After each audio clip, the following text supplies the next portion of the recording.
Dallas, 104.3 The Shark here in the Hard Rock Artist Lounge at Audacy Beach Festival with a band that just got off the beach stage, Jimmy Eat World.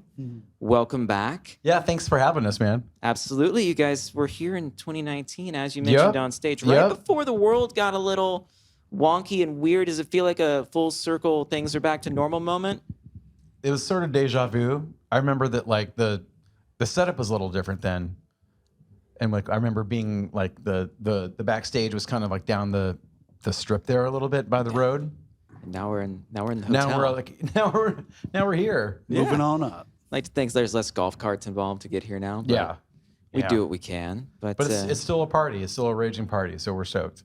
Do you like playing with the beach like right to your left? Yeah, it's not something we get to do often in the desert. So it's really nice having the beach around.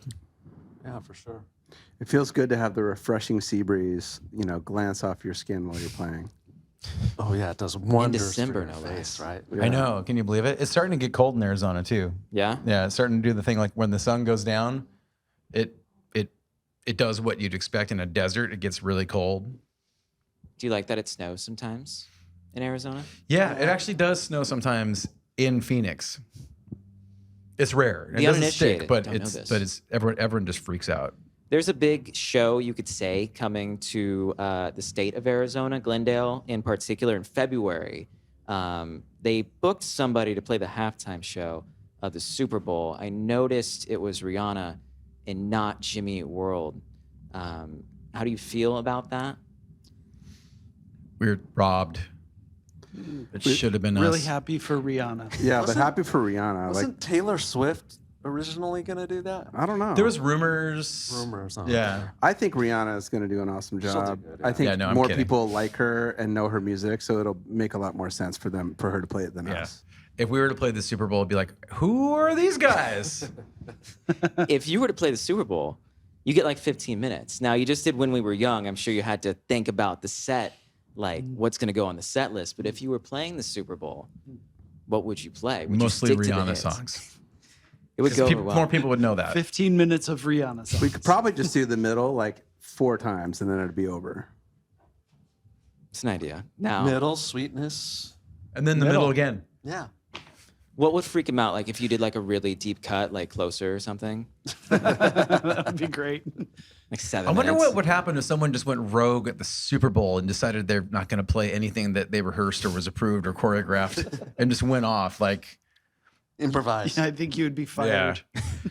you'd have It's to too be late though. It's when you're playing the show. There's no way that someone can fire you. Like Live you're to playing the the nation, show. that's right. Actually, it'd be kind of hard to do that because most of those are like just a track. So I think it's hard because I've heard that the Super Bowl you don't really get paid to play, so you might get your expenses covered or whatever, but like it's really more of a promotional opportunity. yeah, you use it to I'm announce glad- your stadium tour. And so if you use your promotion opportunity to piss off people by not playing your hits, then maybe not be the best move. Yeah, I'm go glad- you showed everybody, man. You own them. I could see Radiohead doing that, but they would never be asked to play. So Someday, perhaps. But if you, now that we're in this mindset, everybody who plays the Super Bowl has like special guests. You know, Coldplay brought up Bruno Mars and Beyonce.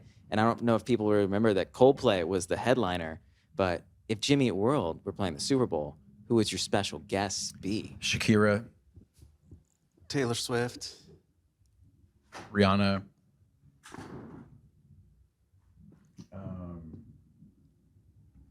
Run Coldplay. DMC, bring Coldplay to play. Weird Al. I bring Weird Al. Weird Al. Weird Al. Paul McCartney. Weird Al. Paul McCartney. Well, there's I mean- still time. The game's like we need to February bring out people 12th. much bigger than us for people not to turn the channel. It's all coming up. Glendale, Arizona. Yeah. I don't know if the Cardinals are going to be there this year, but Eventually, it's going to get to the point where the artist doesn't actually even play. They just like have so many collaborations that people come in and they're just like sit back and like It's more they're like on the stage dancing, but they're not doing. last year anything. was just a huge medley, but Yeah. it was awesome. kind It's of more like dope. the artist is curating the performers in a way. Well, now we have to think about the Super Bowl and who's playing. We've got 2 months to figure out who Rihanna's going to bring as a special It's really a guest. curse because Prince, like no one will ever beat Prince, and so whenever there's the Super Bowl time, the halftime show, they always just compare it like to like, well, Prince did it better. Yeah, it's kind of like singing the Of course national he did. anthem. Like you gotta kill it or it sucks. So it's like if you gotta meet Prince's level or it sucks. Like there's no I forgot Coldplay did that. The Did they have Dr. Dre time? one was pretty good. Oh, though. that was Yeah, this awesome. past year. That was dope. That was Yeah, that maybe was- the that- best one since Prince. Yeah. That was like a big party. Yeah. That was cool for that reason for sure. My favorite was when the Super Bowl halftime show was just a big commercial, and it was like an Indiana Jones thing, and he stole the Super Bowl trophy, and then Patti LaBelle and Tony Bennett sang. I don't remember It was that. in Miami. I don't remember that. That's What great. year was that? 94, something I like gotta that. look that up. Yeah. YouTube it. It's probably titled the worst Super Bowl halftime show ever. Was that probably around pretty the cool. was that the Crystal Skull era Indiana Yes, Jones? that's exactly that what it one was. sucked. Yeah. So once upon a time, but that was the first one I ever paid attention like to. that one. As a kid, it was the coolest thing ever. Crystal Skulls, man. Was it when was Temple of Doom? I thought Temple of Doom was the best one, maybe. Yeah. Have you seen the trailer for the new one where No. Harrison No, I Ford's been haven't. de-aged? I haven't seen it. Came out this week. I mean, I'll At your own eventually see risk. it. Yeah, you will. So that's the thing that's happening. But we're talking about things that were kind of around 30 years ago, and 1992, 1993, a pretty Great big band segue. for a pretty big year for Professional. Jimmy Eat World. Yeah, Um, this is 2023 is our 30th year as a band. So here's a little conversation we can have about this because we started rehearsing and we formed in 93, but we didn't play our first show or release any music until 94.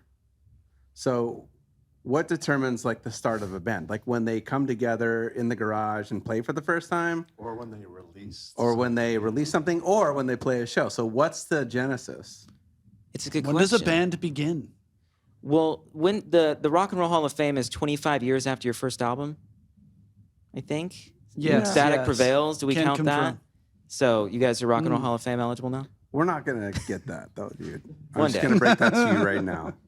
We gotta get Rage Against the Machine in first, I guess. And then Definitely. They deserve it. Absolutely. next up. But any plans besides, you've got Place Your Debts out, Something Loud, obviously earlier this year. Last year when I spoke with you and you were in the Jimmy Eat World HQ, you were talking about making some new music. Is there a record that we can expect in the new year? It's hard to say. I mean, we're always working on new material. What form that takes shape of as a release, I don't know. Maybe. It's hard to say. I'm glad we got a remix of Place Your Debts. I'm like, Yeah, I what's mean, next? we've kind of embraced putting out more music, putting out less music, but more often rather than like, here's an album, see you in 3 years. Just kind of seeing how that goes. Well, I'm ready for however you'd want to celebrate your 30th anniversary. So if it is a, Static Prevails mini tour, we'll see. We've already done a Clarity one. So We'll probably do like maybe like a we'll all go out to a movie or something. A what? A movie. We'll go out to a movie together or something to Yeah. celebrate our Well, anniversary. Baby dinner. Yeah, probably dinner before and then a movie. there you go. It's lovely. Wonderful night. And Phoenix, Chandler, Gilbert, pick your Arizona city and we'll make it happen. Chandler. There you go. Tom lives in Chandler, so that's why he says that. But really, Chandler's not that great. It's great. I didn't know we were dissing on Chandler, Arizona in this conversation. Sicario. First scene that takes place in Chandler. Oh, okay. Well, there you go. Fun fact. Chandler's awesome. Well, I think that movie also like is filmed in Juarez, so like, you know. thank you guys for joining us today at Audacy Beach Festival. We'll get out of here so we can go watch Phoenix and Jack White. So have a good rest of your evening, and thank you guys for being here. Yeah, thanks for having us. Absolutely.